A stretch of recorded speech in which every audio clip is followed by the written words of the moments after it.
சிறப்பான வடிவமைப்பு 916 ஹால்மார்க் பலவகை கலெக்ஷன்ஸுடன் உங்கள் லக்ஷ்மி ஜுவல்லர்ஸ் பொன்னுருக்கல் மற்றும் தாலிக்கொடியும் செய்து கொடுக்கப்படும். லக்ஷ்மி ஜுவல்லர்ஸ், ஈஸ்ட் ஹாம், லண்டன்.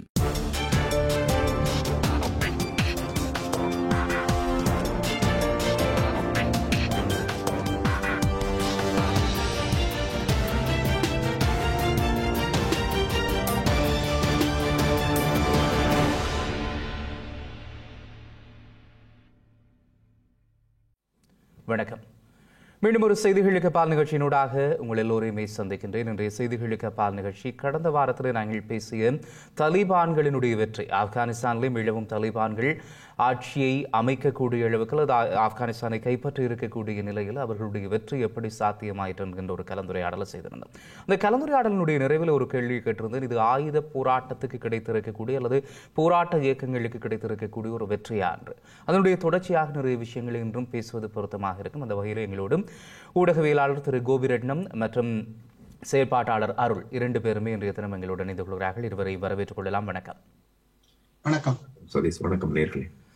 முதல்ல என்னுடைய கேள்வி திரு கோபி உங்கள்கிட்ட இருந்து ஆரம்பிக்கலாம்னு நினைக்கிறேன். இப்போ பார்த்தீங்கன்னு சொன்னால் சோவியத் யூனியனுடைய வீழ்ச்சியை நாங்கள் எடுத்து பார்க்கலாம். அதுக்கு பிறகு ஒரு ஆயுதம் தாங்கி போராடிய போராட்ட குழு அல்லது போராட்ட இயக்கத்தினுடைய வெற்றி சொல்லிக் கொள்ளும்படியாக பெரிய அளவில் இருக்கல. கிட்டத்தட்ட அமெரிக்கா முழுக்க ஒரு சர்வ வல்லமை பொருந்திய ஒரு நாடாக தனித்து வந்ததற்கு பிறகு ஒரு மிகப்பெரிய வெற்றியை நாங்கள் பார்க்க முடியாமல் இருந்தது. ஆனால் இப்போது இந்த வெற்றி என்பது ஒரு ஆயுத குழுவுக்கு அல்லது ஒரு போராட்ட இயக்கத்துக்கு கிடைத்திருக்கக்கூடிய ஒரு வெற்றியாக நாங்கள் இதை பார்க்க முடியுமா? நாங்கள் அவ்வாறு பார்ப்பதற்கு முன்பதாக இந்த கடந்த 20 ஆண்டு கால பகுதியிலே மேற்குலகம், குறிப்பாக அமெரிக்கா தலைமையிலான மேற்குலகம் இவ்வாறான நகர்வுகளை மேற்கொண்டது என்பதை பார்க்க வேண்டும். மேற்குலகம் கிட்டத்தட்ட தங்களுடைய ஒழுங்குக்குள், அதாவது இந்த அதாவது புதிய தாராண்மிய ஒழுங்குகள் நாடுகளை கொண்டு வருவதற்கு முயற்சி செய்தார்கள். அது படுதோல்வியிலே முடிவடைந்திருக்கின்றது என்பதைத்தான் இது காட்டுகின்றது. இது தனித்து ஆப்கானிஸ்தானில் மட்டுமல்ல, உங்களுக்கு தெரியும், அந்த 2011ஆம் ஆண்டு 12ஆம் ஆண்டு காலத்தில் நடைபெற்ற இந்த அரபு புரட்சி கூட அவ்வாறுதான் வீழ்ச்சியை கண்டிருக்கின்றது. அந்த புரட்சியின் மூலமாக அந்த நாடுகளிலே ஒரு சமாதான அல்லது ஜனநாயக ரீதியான ஒழுங்கினை கொண்டு வர முடியவில்லை என்பதுதான் உண்மை. அது இலங்கை தீர்க்கும் மயன்மாருக்கும் கூட பொருந்துவதாகத்தான் அமைந்திருக்கின்றது. இந்த நாடுகளிலும் கூட இந்த ஒழுங்குகள் அந்த நாடுகளை கொண்டு வர முடியாமல் இருக்கிறது. அந்த வகையிலே பார்க்கின்ற பொழுது இது தொடர்ச்சியான ஒரு ஆயுத போராட்டத்துக்கு கிடைத்த வெற்றியாகத்தான் பார்க்க வேண்டும். இந்த வெற்றியின் மூலம் ஒரு விடுதலை அடையப்பட்டதா இல்லையா என்பது வேறு விடயம். ஆனால் ஒரு ஆயுத போராட்டத்தின் மூலமாக அந்த நாட்டை அவர்கள் தக்க வைத்திருக்கின்றார்கள், அந்த நாட்டை சேர்ந்தவர்கள் தக்க வைத்திருக்கின்றார்கள் என்பதனை ஒரு குறிப்பிட்ட நகர்வாக பார்க்க வேண்டும். அதற்காக நான் குறிப்பிட்டது போன்று அந்த வெற்றி அந்த நாட்டு மக்களுடைய விடுதலைக்கு வழிவகுக்குமா இல்லையா என்பது வேறு விடயம். நிச்சயமா அதை பற்றி நாங்கள் இன்னும் விரிவாக பேசணும். இந்த வெற்றிக்கு பிறகு கிட்டத்தட்ட ஒரு வாரம் நாங்கள் வந்துட்டோம். இந்த ஒரு வாரத்தில் தலிபான்களினுடைய செயற்பாடுகள் அல்லது இனி வரக்கூடிய காலத்தில் அவர்கள் செயல்படுத்த போகின்ற விடயங்கள் தொடர்பான அறிவிப்புகள் சார்ந்தெல்லாம் நாங்கள் இன்னும் பேசலாம். அதற்கு முதல்ல அருள், உங்களிடமும் இதே போன்ற கேள்வியைத்தான் முன்வைக்கிறேன். இப்போ அங்கே தலிபான்களுடைய வெற்றி என்பது மீளவும் ஒரு ஆயுத போராட்டத்துக்கு கிடைத்த வெற்றியாகத்தான் இப்போ அறிவிக்கப்பட்டு கொண்டிருக்கின்றது. உங்களுடைய பார்வை, நீங்கள் ஆரம்ப காலகட்டத்திலே ஆயுதம் தாங்கி போராடிய அமைப்போடு செயற்பட்டிருக்கக்கூடிய ஒருவராக நீங்கள் எப்படி பார்க்கிறீர்கள் இந்த வெற்றியை? இந்த விடயத்தை நாங்கள் மிகவும் இலகுவாக கிரகித்துக் கொள்ளலாம். தமிழ் கூறும் நல்லுலகம் பாட்டுக்கு ஒரு புலவன் என்று கொண்டாடிய சுப்பிரமணிய பாரதி அவர்கள் மிக தெளிவாக சொல்லியுள்ளார். 1000 உண்டிங்கு ஜாதி எனில் அந்நியர் வந்து புகழ் என்ன நீதி என்று அவர் கேட்டுள்ளார். மேற்குலகத்தின் யுத்த தந்திர ராஜதந்திர எழுத்தாளர்கள் பலரும் ஆப்கானிஸ்தானை வர்ணிக்கும் போது, ஆப்கானிஸ்தான் மகாபாரதத்திலும் வந்து போகின்றது, குந்தி தேவியினதும் சகுனினதும் ராஜ்யமான காந்தஹார் என்று இந்த ஆப்கானிஸ்தானினால் அமைந்துள்ளது. ஆப்கானிஸ்தானை அவர்கள் சரித்திர பேராசிரியர்கள் வர்ணிக்கும் போது சாம்ராஜ்யங்களின் புதைகுழி என்று வர்ணிப்பார்கள். அதற்கு ஒரு நீடித்த காரணம் இருக்கின்றது. அலெக்சாண்டர், செங்கிஸ்கான், அதன் பின்பு உலகை கட்டியாண்ட சூரியன் அஸ்தமிக்காத சாம்ராஜ்யம் என்று வர்ணிக்கப்பட்ட பிரிட்டன் 3 தடவைகள் படையெடுத்து 3 தடவைகளும் மிக மோசமான தோல்வியை சந்தித்தது.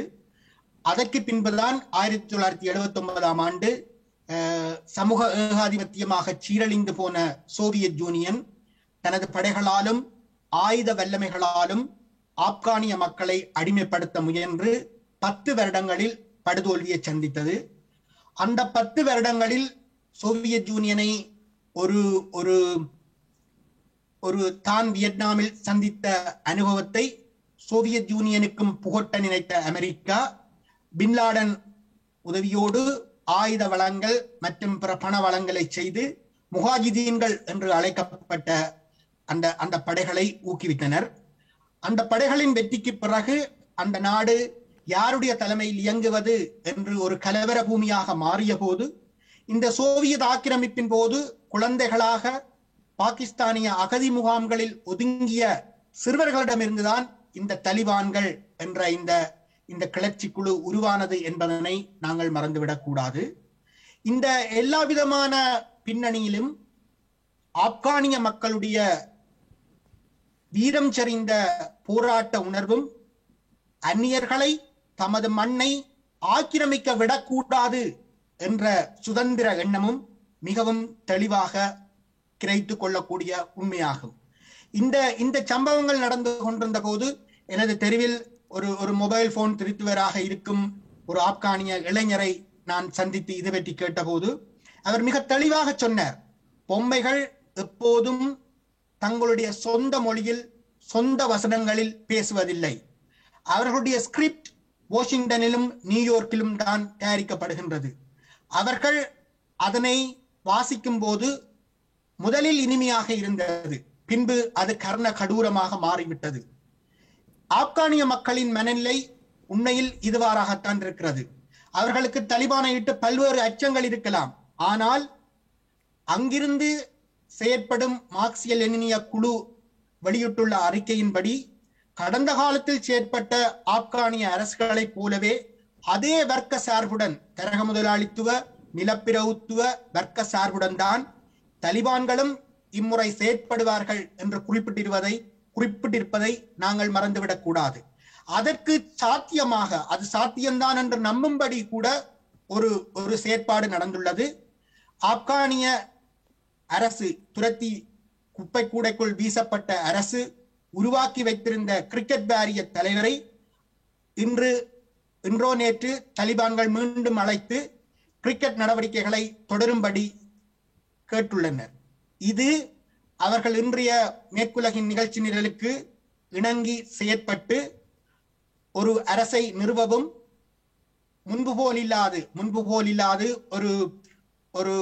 ஒரு சகஜ சமாதான சூழ்நிலையை உருவாக்கவும் விரும்புகின்றார்கள் என்பதற்கு எடுத்துக்காட்டாகும். நிச்சயமா நீங்க சொன்ன மாதிரி இப்ப இருக்கின்ற தலிபான்களில் ஒரு மாற்றம் தெரிகிறது.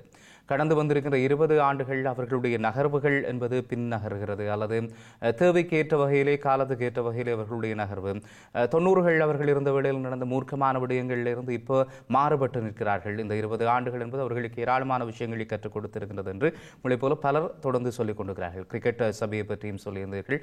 பாகிஸ்தானோடு அவர்கள் ஒரு தொடருக்கு விளையாடுவதற்கு கிரிக்கெட் வீரர்களும் தயாராக கொண்டிருக்கிறார்கள். எனவே இந்த நிலையில கடந்து வந்திருக்கின்ற இந்த 20 ஆண்டுகள்ல கோவிந்த் தலிபான்கள் எடுத்திருக்கின்ற அல்லது கற்றுக்கொண்ட விடயங்களாக விட்டு பார்க்கலாம். இந்த 20 ஆண்டுகள் அவர்கள் பெற்றிருக்கிறார் வேண்டாம், கிட்டத்தட்ட மௌனித்திருந்தார்கள் என்றுதான் சொல்ல வேண்டும். ஆனால் அந்த 20 ஆண்டுகளும் அவர்கள் பின் நகர்ந்துட்டு இன்னைக்கு திருப்பி அவர்கள் தங்களுடைய ராஜ்யத்தை கைப்பற்றி இருக்கிறார்கள் என்கின்ற இந்த கொண்டாட்டங்களில் ஈடுபடுகிறார்கள்.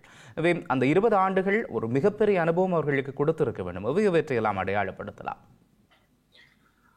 முதலாவது, இது அவர்களுடைய ராஜ்யம் இல்லை, அவர்கள் ஒரு பஸ்து இனக்குழுமத்தை சேர்ந்தவர்கள். இது முழு நாடும் பஸ்து இனக்குழுமத்தை சேர்ந்ததெல்லாம் அங்கு 4-5 வெவ்வேறு இனக்குழுமங்கள் இருக்கின்றன. ஆகவே இது தலிபான்களின் ராஜ்யம் என்று கூற முடியாது. ஆனால் இந்த கடந்த 20 ஆண்டுகளிலே அவர்கள் இந்த மாற்றத்தை மேற்கொண்டிருக்கின்றார்கள் என்பதை நாங்கள் அவதானிக்க வேண்டும். தலிபானுடைய பேச்சாளர் குறிப்பிட்டிருந்தார், தாங்கள் தங்களுடைய இலட்சியங்களிலேயோ கொள்கைகளிலோ இந்த மாற்றத்தை மேற்படுத்தவில்லை, ஆனால் வெளி விவகார விடயங்களில் வெளிநாடுகளை கையாள்கின்ற விடயங்களில் வெளிநாட்டு உறவிலே உறவுகள் போன்ற விடயங்களிலே மாற்றத்தை ஏற்படுத்தி இருப்பதாக கூறியிருந்தார்கள்.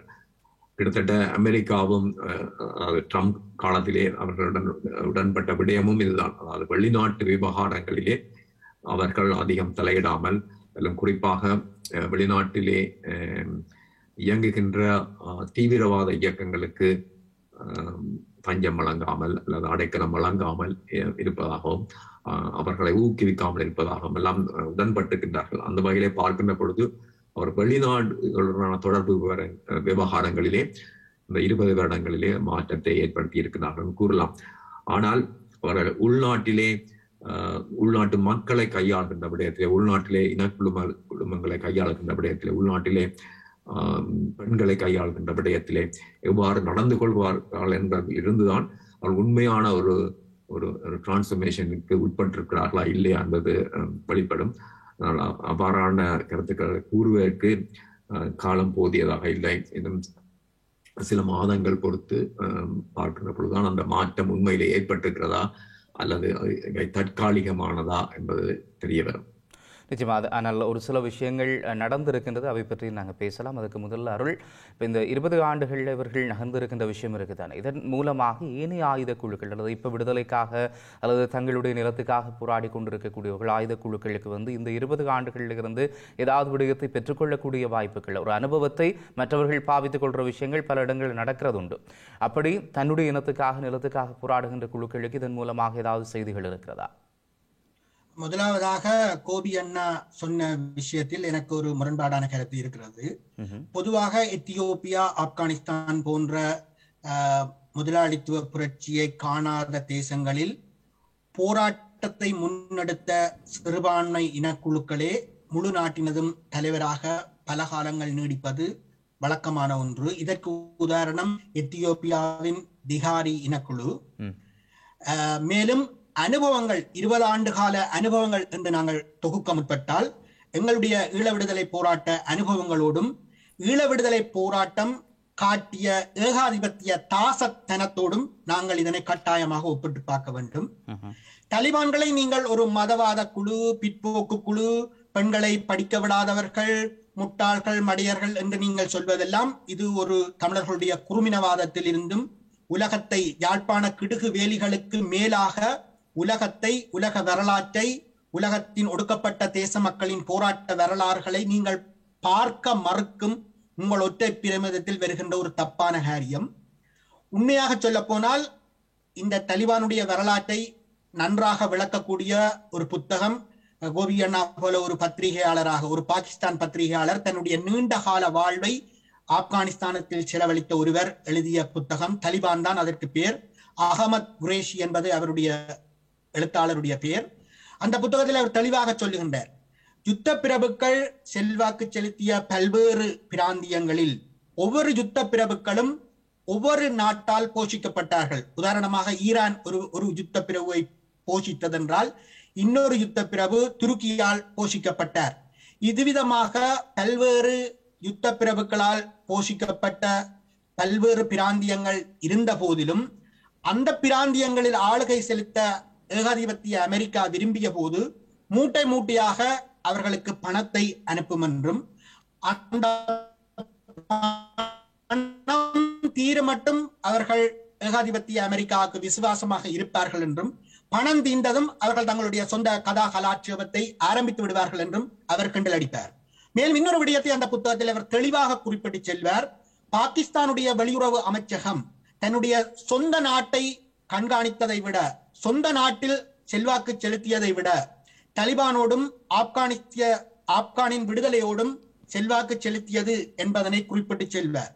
இதுவிதம் பல்வேறு காரண காரியங்கள் இருந்த போதிலும் எல்லோரும் அடிப்படையில் ஒத்துக்கொள்ளும் ஒரு விடயம், அது சாம்ராஜ்யங்களின் புதைகுழி, எப்போதும் அந்நியருடைய ஊடுருவலை எதிர்த்து நின்ற மண், மூன்றாவது ஒரு விட்டு கொடுக்காத ஜீவமரண போராட்டத்தை ஒரு இராணுவ யுத்த தந்திர போர்த்தந்திர ரீதியில் பேச முற்பட்டால் அவர்கள், உதாரணத்துக்கு அமெரிக்க இராணுவம் யாழ்ப்பாணத்தை கைப்பற்றிவிட்டால் அவர்கள் மட்டக்களப்புக்கு போய்விடுவார்கள். மட்டக்களப்பை அவர்கள் கைப்பற்றிவிட்டால் அவர்கள் வவுனியாவுக்கு பின்வாங்கி விடுவார்கள். இதுபோல ஆங்கிலத்தில் புரொடெக்டட் போர் என்று சொல்வார்கள். போருடைய நீட்சியை அதிகரிப்பதனூடாக, எதிரியை அலைய விடுவதனூடாக, எதிரியை களைப்புறச் செய்து, எதிரியை மக்களுடன் மோதவிட்டு அவர்கள் தங்களுடைய வெற்றிக்காக நீண்ட காலம் தவம் இருந்தார்கள் அல்லது நீண்ட காலம் சளைக்காது போராடினார்கள் என்ற உண்மையை நாங்கள் கற்றுக்கொள்ள வேண்டும். இதுல நீங்க சொல்ற மாதிரி புதைகுழிகளின் சாம்ராஜ்யம் என்று இதை அடையாளப்படுத்துறீங்க தானே. இப்ப வல்லரசுகள் கூட இங்கே ஒரு தங்களுக்கான முடிவுகள் எழுதியதாக கூட தான் நாங்கள் இதை பார்க்க வேண்டியிருக்கோம். அமெரிக்கா என்ன டீலோட போகிறார்கள் என்பதை தாண்டி அமெரிக்கா ராணுவ ரீதியாக இங்கே வெற்றி பெற்றிருக்கிறதா என்கிற ஒரு மிகப்பெரிய கேள்வியையும் எழுப்பிட்டு தான் இது போகுது. அந்த ராணுவ ரீதியாக இன்று வரைக்குள்ள இன்னொரு விஷயத்தையும் பார்க்க வேண்டியிருக்கு. அமெரிக்கா ஆப்கானியர்களைத்தான் ஆப்கானிய அரசாங்கத்தினுடைய அந்த ராணுவமாக இங்கே கொண்டு வந்திருந்தார்கள். அதில் பலரை எடுத்து பயிற்றுவித்து கொண்டு வந்திருந்தார்கள். இறுதி நேரத்தில் இப்போ இந்த தலிபான்கள் இதை கைப்பற்றுகின்ற இந்த தருணத்தில் வந்து அங்கே பாரிய யுத்தங்கள் எல்லாம் இடம்பெறவில்லை. பல மில்லியன் கணக்கான அளவான பணத்தினை வந்து இதற்குள்ள கொட்டி இருக்கிறார்கள். ஆப்கானை முன்னேற்றதுக்காக பல நிதிகளை அங்கே கொண்டு வந்திருக்கிறார்கள். அல்லது அமெரிக்காவில் இருந்தே பலரை இங்கே கொண்டு வந்திருக்கிறார்கள் என்கின்ற கருத்துக்கள், குற்றச்சாட்டுகள் எல்லாம் இருக்கிறது ஒரு பக்கம். ஆனால் இன்னொரு பக்கம் இதே ஆப்கானியர்கள் தான் ரெண்டு தரப்பிலையும் இருந்தார்கள். ஒருவர் போராளி குழுவாக, இன்னொருவர் இராணுவத்தினராக. எனவே இந்த ஒரே தரப்பு ரெண்டு பக்கமும் இருந்தது என்பதை எப்படி நீங்க பாக்குறீங்க? அமெரிக்கா அங்க வச்சு நகர்த்திய இந்த காய் நகர்த்தகளினுடைய வடிவம் இது எல்லா இடமும் இந்த மாதிரியான பொம்மைகளை ஆக்கிரமிப்பாளர்கள் ஏற்படுத்துவார்கள். எங்களுடைய தேசத்திலும் தமிழ் தேசிய ராணுவம் என்ற பெயரில் கட்டாயமாக ENDLF, EPRLF உதவியுடன் ஆட்களை பிடித்து பயிற்சி அளித்து ஒரு ராணுவத்தை உருவாக்கினார்கள். அந்த ராணுவம் 2-3 நாட்கள் கூட நிற்கவில்லை. இதனை விட தெற்கு வியட்நாம் அனுபவத்தில் அமெரிக்க படைகள் நீங்கிய பிறகும் அங்கு உருவாக்கப்பட்ட பொம்மை ராணுவமும் பொம்மை அரசும் 3 வருடங்கள் நீடித்தது.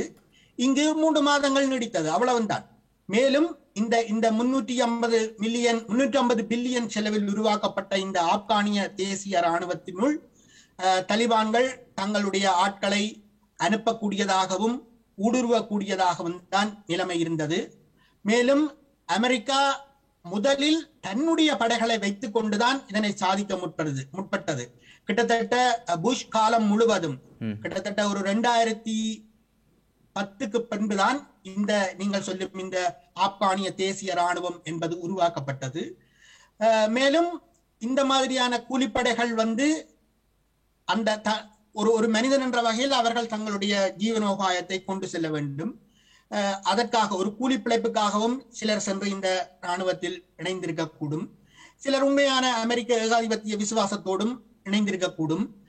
ஆனால் இதில் முக்கியமான விடயத்தை நீங்கள் என்ன கவனிக்க வேண்டும் என்றால், இவ்வாறு உருவாக்கப்பட்ட பொம்மை அரசுகளுக்கு எமது தமிழீழ தேசத்திலும் சரி, தெற்கு வியட்நாமிலும் சரி, அல்லது ஆப்கானிஸ்தானத்திலும் சரி வரவேற்பு இருக்கவில்லை. அவர்கள் மக்களால் நிராகரிக்கப்பட்டார்கள் என்ற உண்மையைத்தான் நாங்கள் சுவீகரித்துக் கொள்ள வேண்டும்.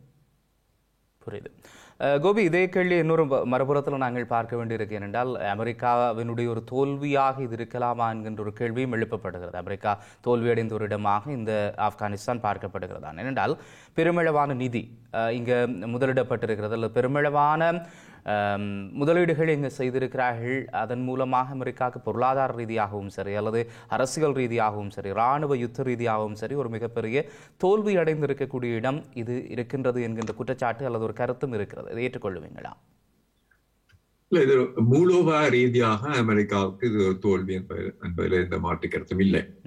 ஆனால் பொருளாதார ரீதியாக உண்மையிலேயே அமெரிக்கா தோற்றுக் கொண்டதா, இழந்து கொண்டதா என்பதை நாங்கள் கேள்விக்குள்ளாக்க வேண்டும். ஆப்கானிஸ்தானுடைய மொத்த வருமானம் GDP என்று சொல்லப்படுவது கிட்டத்தட்ட $72.9 பில்லியன். ஆனால் அமெரிக்கா கடந்த 20 ஆண்டுகளிலே செலவழித்த தொகை $2 ட்ரில்லியன். இந்த $2 ட்ரில்லியன்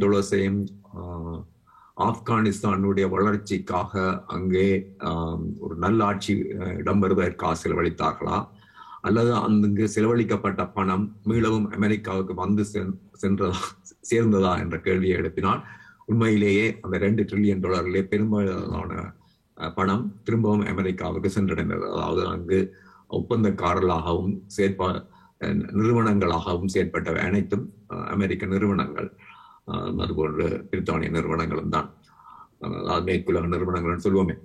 அதுபோன்று இந்த பிளாக் வாட்டர் என்று அழைக்கப்படுகின்ற பிரைவேட் செக்யூரிட்டி நிறுவனம் அங்கு ஆயிரக்கணக்கானவர்களை பணிக்கமர்த்தியிருந்த கிட்டத்தட்ட 100,000 பேர் வரை பணிக்கமர்த்தியிருந்தது. அந்த பணிக்கமர்த்தியவர்களுடைய உழைப்பு அல்லது சம்பள பணம் திரும்பவும் அமெரிக்காவுக்கு சென்றடையும். அது போன்ற உபகரணங்கள் எல்லா வகையிலும் பார்க்கின்ற பொழுது அமெரிக்கா செலவழித்த பணம் பெரும் பகுதி மீளவும் அமெரிக்காவில் சென்றடைந்தது. அதிலும் அமெரிக்காவில் இருக்கின்ற பகாசுர நிறுவனங்களை சென்றடைந்தது. அமெரிக்காவில் இருக்கின்ற இந்த பிளாக் வாட்டர் மற்றும் பிரித்தானியா தலைமையாக கொண்ட குரூப் ஃபார் செக்யூரிட்டி போன்ற நிறுவனங்கள் எல்லாம் அங்கே பெருமளவு லாபம் ஈட்டக்கூடிய வகையிலே செயல்பட்டிருக்கின்றன. அந்த வகையில பார்க்கல பொருளாதார ரீதியாக அவர்களுக்கு பெரிய இழப்பு என்று கூற முடியாது. ஆனால் மூலோபாய ரீதியாக ஒரு இழப்பு ஏற்பட்டிருக்கின்றது என்பதனை மறுப்பதற்கு. இதை தாண்டி இப்போது ஆப்கானிஸ்தான் என்கின்ற இந்த தளத்துக்கு எந்த அளவுக்கு ஆதரவு தளம் இருக்கின்றது, எதிர்ப்பு தளம் இருக்கின்றது, தலிபான்கள் சர்வதேச ரீதியாக எப்படி மற்ற நாடுகளினால் பார்க்கப்படுகிறார்கள் என்கின்ற விஷயங்களும் நாங்கள் பேச வேண்டும். ஒரு சிறிய இடைவேளையை தொடர்ந்து செய்திகளுக்கு பா நிகழ்ச்சியிலே தொடர் நாங்கள் காத்திருக்கின்றோம். நீங்களும் காத்திருங்கள்.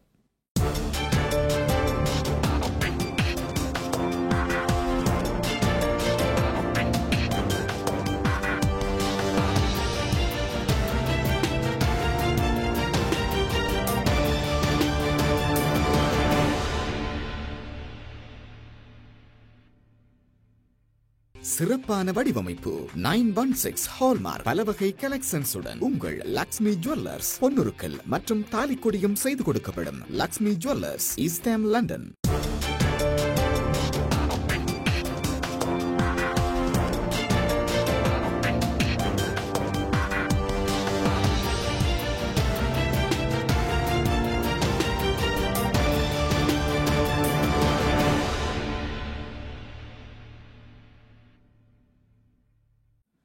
இடைவெளியை தொடர்ந்து மீளவும் செய்திகளுக்கு பாலை உங்களை சந்திக்கிறோம். இன்றைய தினம் ஆப்கானிலே தலிபான்களினுடைய எழுச்சி தொடர்பில் பேசிக் கொண்டிருக்கிறோம். அதில் இருக்கின்ற ஆதரவு தளங்கள், எதிர்த்தளங்கள் தொடர்பில் பேசலாம் என்று சொல்லியிருந்தேன்.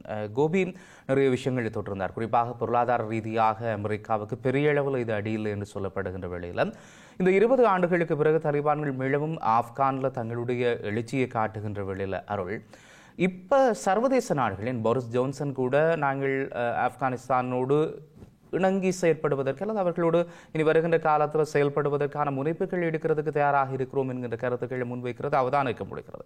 பல நாடுகள் முந்தி தலிபான்கள் என்றால் தீண்டத்தகாதவர்கள் என்பதை போல இருந்தவர்கள் இப்போது இல்லை, ஆப்கானிஸ்தானோடும் தலிபானோடும் நாங்கள் ஒரு உறவை பேணுவதற்கு முன்வருகிறோம் என்கின்ற கருத்துக்கள் வருவதை காண முடிகிறது. இப்படி எந்தெந்த நாடுகளினுடைய நிலவரங்களில் மாற்றம் வந்திருக்கிறது? எப்படி அவர்கள் இப்போது ஆப்கானையும் தலிபான்களையும் அணுகுகிறார்கள்?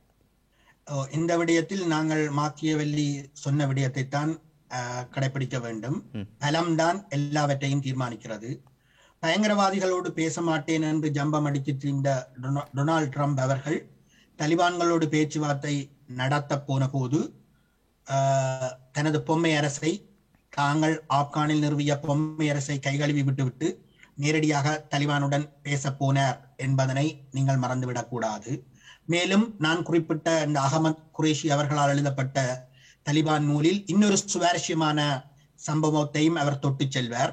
அதாவது இந்த எண்ணெய் கம்பெனிகள், உலகின் பகாசுர எண்ணெய் கம்பெனிகளான BP, ஷெல் போன்றவை தலிபான்களோடு பேச்சுவார்த்தை நடத்த போனால் அப்பேச்சுவார்த்தைக்கு செல்லும் பெண்கள் முழுமையாக உடை அணிந்து, முழுமையான பாரம்பரிய ஆங்கில உடை அல்லது ஒரு சல்வார் கமீஸ் போன்ற முழுமையாக அவர்களுடைய அங்க லாவண்யங்களை மறைக்கக்கூடிய உடைகளை அணிவித்து பேச்சுவார்த்தை மேசைக்கு அழைத்து செல்வார்கள். இந்த விடயங்களில் முக்கியமாக மேலத்தியங்கள் கடைபிடிக்கும் அணுகுமுறை என்னவென்றால், ஆப்கானிஸ்தானை யார் கட்டுப்படுத்துவார்களோ அவர்களால் தான் ஆசியாவை கட்டுப்படுத்த முடியும் என்பது முதலாவது விதியாகும். இரண்டாவது விதி, இப்போது இந்த மாற்று எரிபொருளுக்கான தேடல் அதிகமாகியுள்ள இந்த உலக பொருளாதார சூழலில் இந்த காருக்கான பேட்டரி, மொபைல் போனுக்கான பேட்டரி போன்றவற்றை தயாரிக்க வேண்டிய பல்வேறு கனிம வளங்கள் ஆப்கானிஸ்தானத்தில் கொட்டி கிடக்கின்றன. மூன்றாவது, இவர்கள் ஆப்கானிஸ்தானத்துக்குள் ஊடுருவும் போது என்னதான் நாங்கள் பின் லாடனை பிடிக்கப் போகிறோம், இது போன்றவர்களுடைய வழக்கமான கதா கலாட்சேபங்களை விட்டு ஊடுருவி நீங்கள் தேடி பார்க்க போனால், சீனா உலகின் பொருண்மைய மையமாக, உலகத்தின் முதலாவது உற்பத்தி தொழில்துறை நாடாக வளர்ந்து கொண்டிருப்பதனை தடுப்பதற்காகவும், அதுவிதம் வளருவதற்கு தேவையான எரிபொருள் மற்றும் கச்சா பொருட்களை கடத்துவதற்கான பைப்லைன்ஸ், நிலத்துக்கு கீழாக மத்திய கிழக்கு நாடுகளுக்கும் சீனாவுக்குமான தொடர்பை கட்டுப்படுத்தவும் தடுக்கவுமே இந்த படையெடுப்பு நடந்தது என்பதனை நாங்கள் மறந்துவிடக் கூடாது. எதுவிதம் எங்களுடைய இலங்கை தீவு ஒரு கேத்தின முக்கியத்துவம் வாய்ந்த இடமோ, எதுவிதம் எங்களுடைய தமிழீழ விடுதலை போராட்ட பூமியின் கடல் வளம் மற்றும் கடலில் இருக்கும் எண்ணெய் வளம் மற்றும் கடற்பரப்பு ஒரு 3ஆம் உலக போர் ஏற்படும் போது ஒரு மிக முக்கியமான பாதுகாப்பு பிரச்சனைகளை தோற்றுவிக்கக்கூடிய மையமாக இருக்குமோ, அதுபோல நில அளவில் ஆப்கானிஸ்தான் மிக முக்கியமான மையமாக இருக்கும் என்பது அவர்களுக்கு தெரியும். மேலும் இவர்கள் உறவாடி கெடுப்பதிலும் வல்லவர்கள். இவர்கள் கடாபியோடும் பேச்சுவார்த்தை நடத்தினார்கள், சதாமோடும் பேச்சுவார்த்தை நடத்தினார்கள். கடாபியோடு பேச்சுவார்த்தை நடத்தி பாலைவன மண்டிலேயே ஒரு கூடாரம் அடித்து பல்வேறு ஒப்பந்தங்களும் செய்த பின்புதான் அங்கு படையெடுத்து சென்றார்கள். அதுவிதம் படையெடுத்து சென்றதை நியூயார்க் டைம்ஸ் வர்ணித்த போது he always changed his terms என்று வர்ணித்தது. அவர் எப்போதும் தனது நிபந்தனைகளை மாற்றிக்கொள்ளக்கூடியவர் என்று குற்றம் சாட்டியது. இன்றும் இவர்கள் தலிபானோடு பேச்சுவார்த்தை நடத்துவார்கள். தலிபானோடு பேச்சுவார்த்தை நடத்தி கொண்டு மறுபுறத்தில் தலிபான்கள் பெண்கள் கல்வியை அனுமதிக்கவில்லை, முகச்சேரம் செய்யவில்லை என்பது போன்ற முக்கியமான பிரச்சனைகளை கிளப்புவார்கள். முக்கியமாக ஆப்கானிய மக்கள் சந்திக்கும் பிரச்சனை கிட்டத்தட்ட 30 ஆண்டு காலம் சோவியத் யூனியனினது ஆக்கிரமிப்பையும் உள்ளடக்கி பார்த்தால் 30-35 ஆண்டுகள் தொடர்ந்து போராலும் அமெரிக்கா கண்டுபிடித்த பல்வேறு ரசாயன நவீன நாசகார குண்டுகளாலும் பாதிக்கப்பட்ட ஒரு பூமியில் இருந்து ஒரு பீனிக்ஸ் பறவையாக அவர்களுடைய பொருளாதாரத்தை கட்டியெழுப்ப வேண்டிய ஒரு மாபெரும் பொறுப்பு தலிபான்கள் கையில் உள்ளது. இதனை நிறைவேற்றுவதற்கு அவர்களால் முடியுமா என்றால் அது வெள்ளிடை மலையான விடயம். இந்த விடயத்தில் அவர்கள் தவறுகின்ற போது, அதாவது ஒரு பொருளாதார அமைப்பை கட்டியெழுப்புவதில் அவர்கள் தவறுகின்ற போதும் பல்வேறு மனித உரிமை பிரச்சனைகளை கிளப்பிக் கொண்டு ஒரு வேறு விதமான தலையீட்டை நீங்க பொருளாதார ரீதியாக என்று சொல்லிக்குள்ள இன்னொரு விஷயத்தையும் கவனிக்க வேண்டியிருக்கு.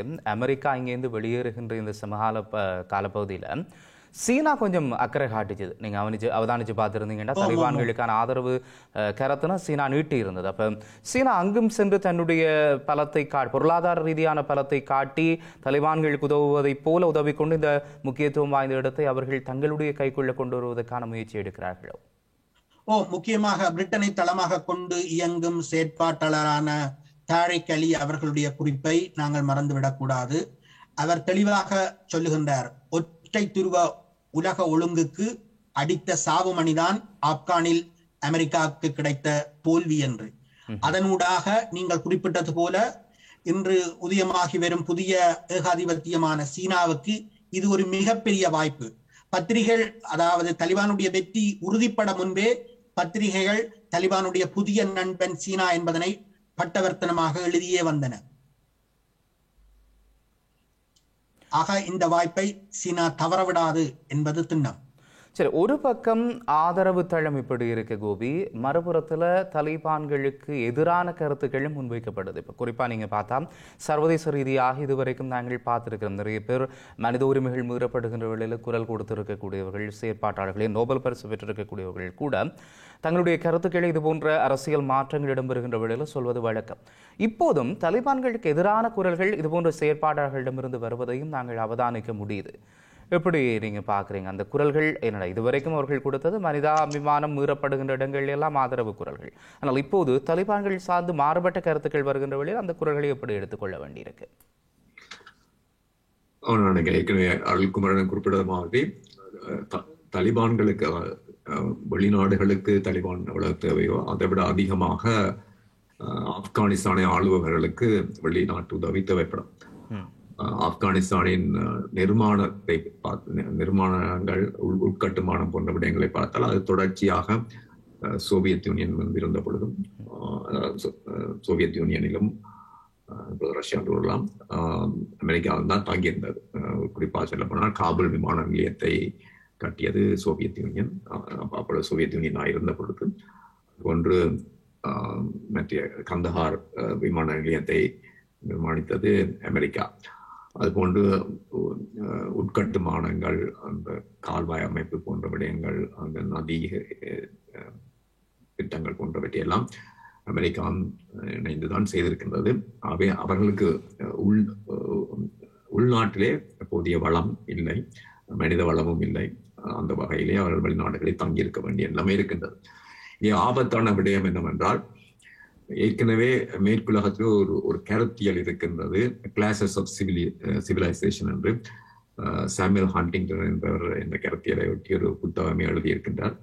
அதாவது இந்த உலகத்திலே இருக்கின்ற இந்த முரண்பாடு எவ்வாறு என்றால், ஒரு நாகரீகம் அடைந்த சமுதாயத்துக்கும் நாகரீகம் அடையாத சமுதாயத்துக்கும் இடையிலான ஒரு போர் அல்லது முரண்பாட்டு நிலைமை இருப்பதாக காட்டுவதுதான் அந்த கருத்தியல். தலிபான்களுடைய நடவடிக்கைகளின் மூலமாக அந்த கருத்தியலை ஓரளவு உண்மை என்று நம்பக்கூடிய நிலைமையை உருவாக்குவார்களா என்பதைத்தான் நாங்கள் பொறுத்திருந்து பார்க்க வேண்டும். ஆகவே தலிபான்களுக்கு சீனா ஆதரவளிக்கலாம், ரஷ்யா ஆதரவளிக்கலாம். ஆனால் பொதுவாக உலக பொது பரப்பிலே இருக்கின்ற மக்கள் எவ்வாறு அவர்களை பார்க்கின்றார்கள் என்பதிலே தான் அவர்களுடைய வெற்றியே தங்கியிருக்கின்றது.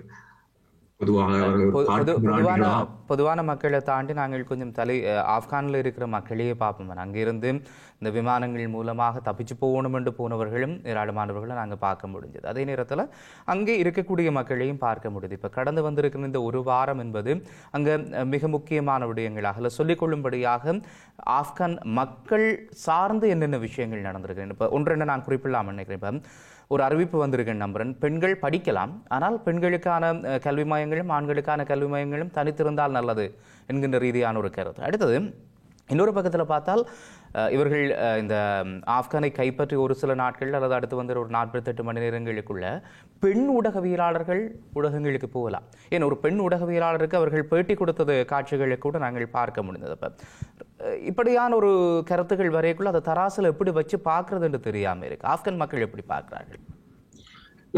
அந்த விடயத்திலே நாங்கள் தெளிவாக இருக்கிறோம். அதாவது ஆப்கானிஸ்தான் அந்த அனைத்து மக்களும் இந்த இது போன்ற ஒரு தீவிரவாதமான மத கொள்கைகளை ஏற்றுக்கொள்கிறார்கள் என்று இல்லை. தலிபான் கடந்த முறை ஆட்சி செய்த பொழுது கூட ஆப்கானிஸ்தானிலே கிட்டத்தட்ட 78-80% பிரதேசத்தை தான் கட்டுப்பாட்டில் வைத்திருந்தது. மீதி பிரதேசத்தை கட்டுப்பாட்டில் வைத்திருக்கவில்லை. இப்பொழுது சற்று அதிகமாக அந்த பிரதேசத்தை கட்டுப்பாட்டில் கொண்டு வந்திருக்கான்னு கூறப்படுகின்றது. அது உண்மை தெரியவில்லை. ஆனால் இது பாகிஸ்தானிலும் இருக்கிற நிலவரத்தான். அந்த பழங்குடி மக்களை கட்டுப்பாட்டுகள் கொண்டு வருவது என்பதெல்லாம் இலகுவான விடயம் அல்ல. அதுபோன்று ஒரு இனக்குழுமத்தினுடைய பண்பாடு சார்ந்த விடயங்களை மற்ற இனக்குழுமத்தினர் செலுத்துகின்ற பொழுது அதனை அவர்கள் ஏற்றுக்கொள்வார்களா என்ற விடயங்களும் இருக்கின்றன. ஆகவே அவ்வாறு பார்க்கின்ற பொழுது தலிபான் மிகுந்த நெருக்கடியை எதிர்கொள்ளும் என்றான் நான் நினைக்கின்றேன். இன்றைக்கு வெளியேறுகளை அனைவரையும் நாங்கள் ஏகாதிபத்தியங்களை நிறுவடிகள் என்று கூற முடியாது. விழுந்தடித்துக் கொண்டு இந்த நாட்டை விட்டு வெளியேற வேண்டும் என்று இருக்கின்ற எல்லோரையும் நாங்கள் அவர்களுடைய எடுபடிகளாக பார்க்க முடியாது. அந்த நாட்டிலே வேறு விதமான எண்ணக்கருடன் வாழ விரும்புபவர்கள், குறிப்பாக ஒரு வகையின கூறலாம், அதாவது ஒரு பாலின சேர்க்கையில் இருப்பவர்கள், அவர்கள் மத ரீதியாக அவ்வாறு இருக்கக்கூடாது என்று ஒரு சட்டம் பெருமா இருந்தால் அதனை நாங்கள் எவ்வாறு ஏற்றுக்கொள்வது? அவர்கள் அந்த நாட்டை விட்டு வெளியேற வேண்டும். அவர்களை ஒரு பாலின மக்கள் எல்லா நாட்டிலேயும் எல்லா பிரதேசங்களிலும் எல்லா சமூகங்களிலும் இருக்கிறார்கள். அவர்கள் வெளியேற வேண்டிய ஒரு சூழல் இருக்கின்ற பொழுது அவர்களை நாங்கள் ஏகாதிபத்தியங்களை அடைவீர்கள் மட்டும் கூறி விட முடியாது. அதுபோன்றுதான் மத சிறுபான்மையின மக்களும் அங்கிருந்து வெளியேறுகின்ற பொழுது அவர்களை நாங்கள் ஏகாதிபத்தியத்தின் அடிவரடிகள் என்று கூறி அவர்களை நாங்கள் தாழ்மைப்படுத்த முடியாது. இப்போ ஆய்வாளர்கள் குறிப்பிட்டதாக மேலும் உண்மையின் தரிசனத்திலே சிரேஷ்ட ஊடகவியலாளர் ராஜ் டேவிட் ஒரு விஷயத்தை குறிப்பிடுறார். அப்படி என்றால் ஆப்கானியர்களுடைய போராடுகின்ற அந்த குணம் அவர்களுடைய டிஎன்ஏ சார்ந்தது, அல்லது மறுபுறத்தில் மத ரீதியான சில ஒழுக்கங்கள் அல்லது மத ரீதியான பற்றுறுதி தான் இன்றைக்கு தலிபான்கள் 20 ஆண்டுகளும் அந்த கட்டமைப்பை அப்படியே வைத்துக்கொண்டு அதில் மாற்றங்களை ஆரோக்கியமான விஷயங்களை உள்ளடக்கி கொண்டு அவர்கள் மீள வந்ததற்கான சில காரணங்களாக இருக்கலாம் என்று ஆய்வாளர்கள் குறிப்பிடுவதாக அதில் குறிப்பிடப்படுகிறது. எனவே நீங்கள் ஒரு பக்கம் இது மத ரீதியான விடயங்கள் அதற்கு எதிரானதாக சொல்லப்பட்டாலும் மறுபுறத்தில் இப்படியான ஒரு கருத்தியலும் இருக்கிறதே கோபி. இல்லை, அது ஒரு முரண்பாடுதான். இது ஆப்கானிஸ்தானுக்கு மட்டுமல்ல பாகிஸ்தானுக்கும் பொருந்தும். பாகிஸ்தானிய பழங்குடி மக்களை குடும்பங்களை கூட யாருமே வெற்றி கொள்ளவில்லை. அதாவது பிரித்தானியாவினுடைய காலனித்துவ காலத்தின் கூட அல்லது அதற்கு முன்பு அக்பர் போன்ற பேரரசர்களாக அந்த பிரதேசங்களை வெற்றி கொள்ள முடியாமல் காரணம் அவர்கள் தங்களுக்கிடையே இருக்கின்ற அவர்களுடைய எதிர்பார்ப்பு என்றால் தாங்கள் யாருக்கும் சளைத்தவர்கள் அல்ல என்ற ஒரு மனப்பாங்கு அவர்களுக்கு இருக்கின்றது. இது காலனித்துவ நாடுகளிலே இலகுவா வெல்லப்பட்ட பிரதேசங்களை பார்த்தீர்கள் என்றால் அவர்கள் எப்பொழுதும் இந்த காலனித்துவவாதிகளை என்னுடைய மேலாதிக்கத்தை ஏற்றுக்கொண்டவர்கள், அவர்களுக்கு அடிபணிந்து சென்றவர்கள் தான் இலகுவிலே அவர்களிடம் தங்களுடைய நாட்டை இழந்தவர்களாக இருக்கிறார்கள். இன்றைக்கு எங்களுடைய நிலைமையும் அவ்வாறுதான். எங்களிலே பெரும்பான்மையானவர்கள் அவ்வாறு நிலைக்கு தள்ளப்பட்டிருக்கின்றார்கள். இந்த காலனித்துவவாதிகளை உலகம் வல்லாதிக்கங்களை நாங்கள் எங்களிலிருந்து உயர்த்தி பார்க்கின்ற நிலைமை ஒன்று காணப்படுகின்றது. அவ்வாறான நிலைமை ஆப்கானிஸ்தானை வாழ்கின்ற பழங்குடி மக்களிடம் இல்லை, அதுபோன்று பாகிஸ்தானிலே என்ற மக்களிடமும் பழங்குடி மக்களிடம் இல்லை. ஆகவேதான் அவர்களை வெல்ல முடியாமல் இருக்கின்றது. அவ்வாறானவர்களுடைய ஆதரவுடன் தான் தலிபான் இன்றைக்கு ஆட்சிக்கு வந்திருக்கின்றன. அந்த விடயத்தை நாங்கள் மறக்க முடியாது. அந்த விடயத்திலே நாங்கள் கற்றுக்கொள்ள வேண்டிய விடயங்களும் இருக்கின்றன என்பதையும் நாங்கள் மறக்க முடியாது. நாங்கள் வெறுமனே அவர்களை மத தீவிரவாதிகள் என்று ஒதுக்கிவிட முடியாது.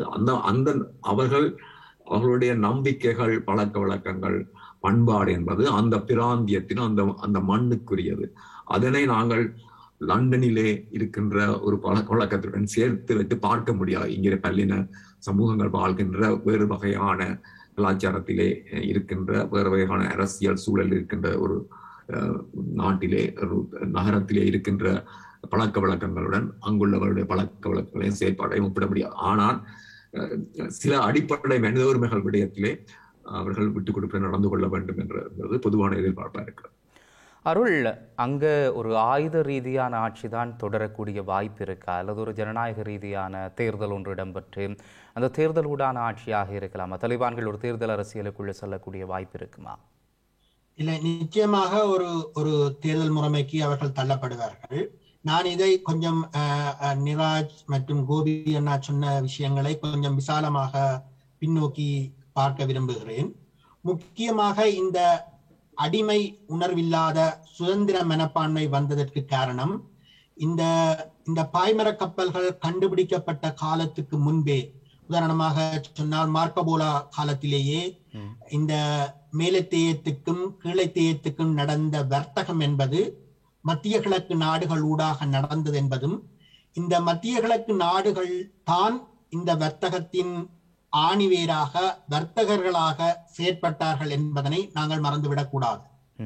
அதனூடாக இந்த மேலத்தேயங்கள் எங்களை அடிமை கொள்ள வந்த முதல் நாளிலிருந்து அவர்கள் இந்த அடிமைத்தனத்தை எதிர்ப்பதிலும் மரணித்த போதிலும் அடுத்த தலைமுறை இந்த அடிமைத்தனத்தை எதிர்த்து போராட வேண்டும் என்று இளையவர்களுக்கு கற்பிப்பதிலும் அவர்கள் மிகுந்த சிரத்தை காட்டி வந்தார்கள். இரண்டாவது, அவர்கள் பேச்சுவார்த்தைக்கு போகின்ற போதும் பேச்சுவார்த்தைகளை நம்புவதில்லை. உதாரணமாக இம்முறையும் பேச்சுவார்த்தை நடந்து கொண்டிருந்தது, மறுபுறத்தில் தலிபான் ராணுவம் முன்னேறி கொண்டிருந்தது. இன்னொரு விடயத்தை நாங்கள் கூர்ந்து கவனிக்க வேண்டும். இந்த சோவியத் யூனியன் உடைய சகாப்தம், தோழர் ஸ்டாலினின் இறப்பு ஆன 53க்கு பிறகு குருச்சேவ் பிரிவுவாதத்தில் வீழ்ந்த பின்பு, அல்லது மக்கள் சீனம் மாவோ சேதுங், சீன பெருந்தலைவர் மாவோ சேதுங் அவர்களுக்கு பின்னான மக்கள் சீனம் காலத்துக்கு பின்பு உருவான ஏகாதிபத்திய எதிர்ப்பு இயக்கங்களை நாங்கள் கூர்ந்து கவனிக்க வேண்டும். குறிப்பாக Libya, colonel Gaddafi, Iraq uncle Saddam, இவர்கள் 2 பேருமே ஏகாதிபத்திய எதிர்ப்பு வல்லுநர்களாக இருந்த போதிலும் உள்நாட்டில் தடியெடுத்தவன் தான் தங்கள்காரன் என்ற அணுகுமுறையைத்தான் கடைபிடித்தார்கள் என்பதனை நாங்கள் மறந்துவிடக் கூடாது.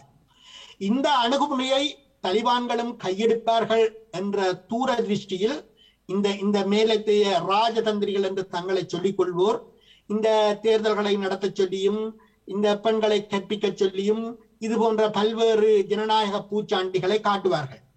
உண்மையாக இதில் கோபி அண்ணா சொன்னது போல உண்மையாக ஆப்கானிஸ்தானை நிர்மாணிப்பது எதுவிதம் என்ற கேள்வி வருகின்ற போது சதாம் கடாபி போராடியது போல உள்நாட்டு விளைபொருட்களுக்கு அல்லது ISGAயில் எங்களுடைய விடுதலை புலிகள் கேட்டது போல உள்நாட்டு விளைபொருட்களுக்கு உள்நாட்டு கனிமங்களுக்கு முன்பு போல களவெடுத்து செல்ல முடியாது என்ற நிலைமை உருவாகியுள்ளது.